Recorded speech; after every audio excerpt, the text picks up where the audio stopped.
Flamengo dá adeus ao título mundial. Perdeu para o time saudita no Marrocos. Ministro da Fazenda, Fernando Haddad, ameniza críticas do governo ao Banco Central e vê ata do Copom mais amigável. Atos terroristas. Ex-comandante da Polícia Militar do Distrito Federal é preso em 5ª fase da Operação Lesa Pátria. Sônia Guajajara, ministra dos Povos Indígenas, reforça a urgência na retirada de garimpeiros em território Yanomami. Após rumores, Michele Bolsonaro afirma que não tem intenção de se lançar candidata para cargo eletivo.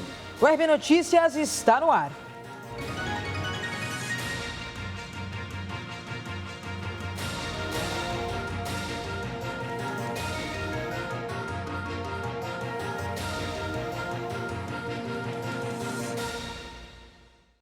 O Comitê de Política Monetária, Copom, divulgou hoje a ata de sua última reunião, onde manteve a taxa Selic em 13,75%.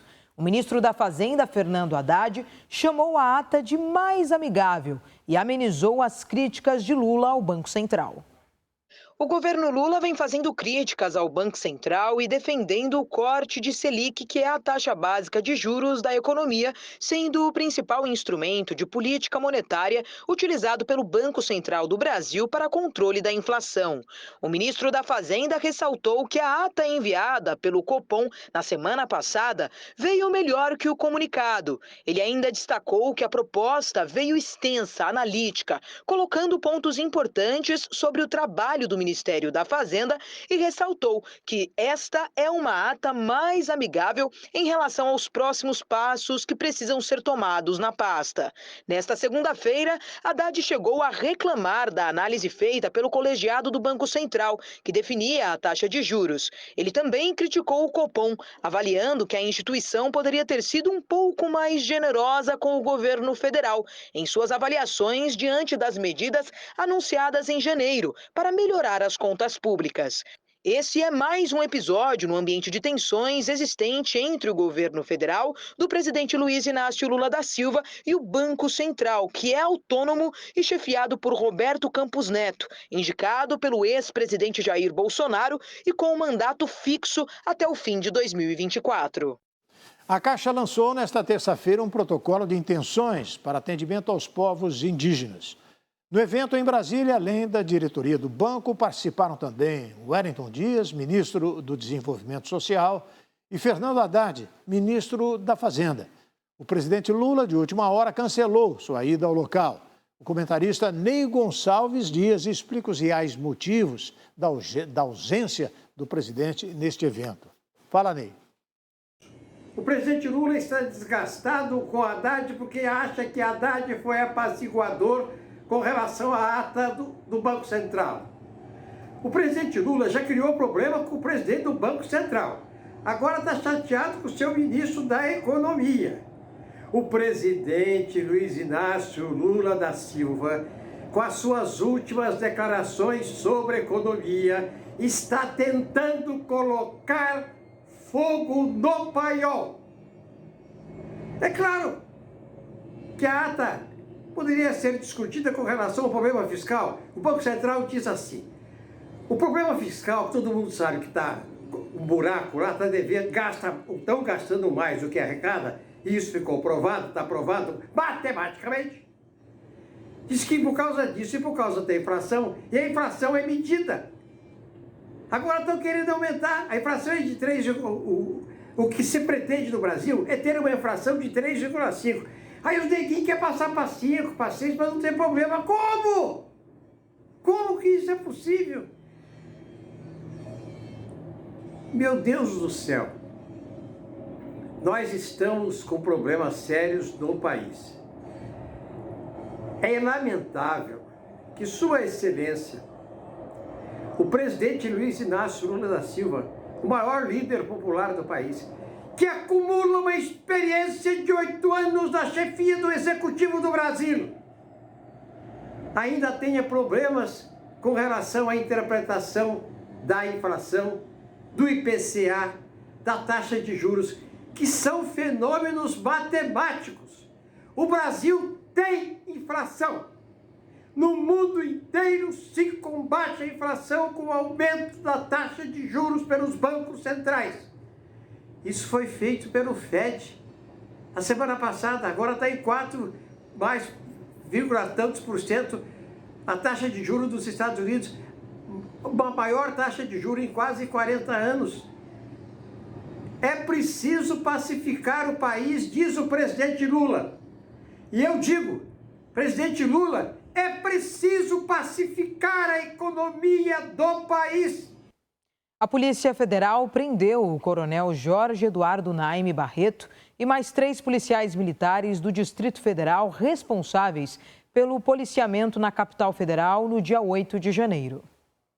A Polícia Federal prendeu na manhã desta terça-feira o coronel da Polícia Militar do Distrito Federal, Jorge Eduardo Naime Barreto, responsável pelo Departamento Operacional da PM, setor que planejou a segurança da esplanada dos ministérios no dia dos atos extremistas do 8 de janeiro. Jorge Eduardo foi um dos alvos da 5ª fase da Operação Lesa Pátria, deflagrada contra suspeitos de envolvimento nos atos em Brasília. Além do coronel, foram presos um capitão, um tenente e um major da PM.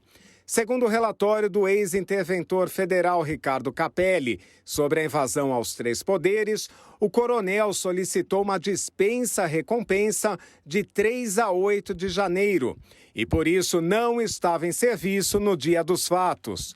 Naime entrou na mira dos investigadores após o ex-comandante-geral da PM do Distrito Federal, Fábio Augusto Vieira, citá-lo em depoimento.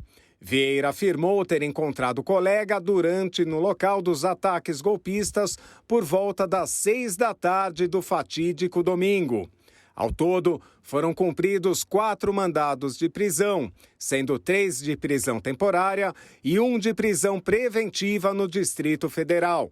Além disso, agentes cumpriram outras 6 buscas e apreensões. Os mandados foram expedidos pelo Supremo Tribunal Federal. A ministra dos Povos Indígenas, Sônia Guajajara, descreveu como destruidora a presença do garimpo ilegal na terra Yanomami. Ela passou a noite de domingo no polo base de Surucucu e nesta segunda-feira voltou a Boa Vista, a capital de Roraima, para contar o que viu.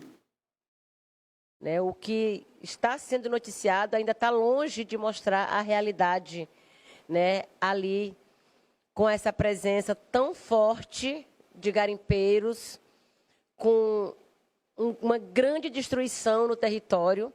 É muito garimpo, é garimpo infinito ali. O território está todo tomado por garimpeiro, por destruição, por contaminação na água. Yanomami não tem como beber água, não tem água limpa para beber. A ministra fez sobrevoos nas regiões de Romochi e Chitei, que são 2 das áreas com maior presença de garimpeiros, e disse que não conseguiu pousar em comunidades mais isoladas por falta de segurança. Segundo ela, os garimpeiros estão concentrados nas vilas maiores como forma de proteção. Vamos pousar em 2 lugares, não conseguimos por conta de insegurança. Muitos garimpeiros ali dentro, visivelmente ali também, já sabendo que está tendo essa determinação para a retirada deles, e eles estão ali agora fugindo de garimpos menores e se concentrando numa área maior de garimpo, estão ficando todos juntos. A ministra disse que, em alguns locais, já não é mais possível discernir o que é a comunidade indígena do que é o garimpo. Segundo lideração locais, há comunidades isoladas que até agora não conseguiram receber assistência médica nem social e não se sabe ainda o estado de saúde dessas pessoas. A estimativa é que essa população seja de aproximadamente 15 mil pessoas. São localidades que estendem até mesmo ao Amazonas, onde parte da terra indígena Yanomami está inserida. São 180 comunidades de prioridade, entendeu? Que estamos precisando atender. Essas 180 comunidades estão sem atendimento, que faz também parte do Amazonas, principalmente parcelos. A ministra também falou sobre a morte de um bebê indígena que não pôde ser removido para Boa Vista por causa do mau tempo e do assassinato de 3 indígenas por garimpeiros. Um dos corpos foi entregue à família e 2 ainda precisam ser resgatados. Um deles foi morto na região do Romochi e os outros 2 na região de Parima. A Polícia Federal cumpre diligências no território para investigar os crimes. O governador de Roraima, Antônio Denário, propõe nesta terça-feira, durante reunião com o presidente do Senado, Rodrigo Pacheco, a criação de programas sociais para garimpeiros que deixarem a terra indígena Yanomami no estado. Para o governo federal, o garimpo ilegal é o principal causador da crise sanitária na terra Yanomami. Mais de 1.000 indígenas em grave estado de saúde foram resgatados por equipes do Ministério da Saúde. O governador de Roraima se reuniu com integrantes da bancada do estado no Senado e também com Rodrigo Pacheco. Após o encontro, o governador disse que será formada uma comissão externa de senadores para visitar o estado e elaborar propostas para efetivar a saída de garimpeiros ilegais da terra indígena Yanomami. Temos que criar mecanismos para que possa sair.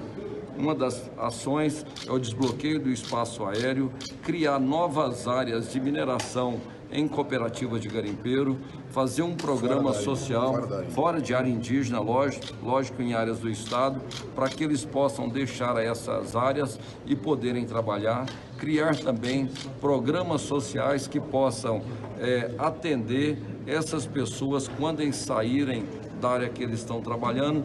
Enfim, são uma série de ações que são propostas para solucionar o problema dos garimpeiros. Ele disse ainda que os verdadeiros donos do garimpo não estão lá, mas sim os peões que estão trabalhando para manter suas famílias. A seguir, ex-primeira-dama Michele Bolsonaro diz que não pretende disputar nenhum cargo eletivo nas próximas eleições. Ordem dos Advogados do Brasil vai ao STF contra o indulto que perdoou condenados pelo massacre no Carandiru. O RB Notícias da Rede Brasil volta daqui a pouquinho.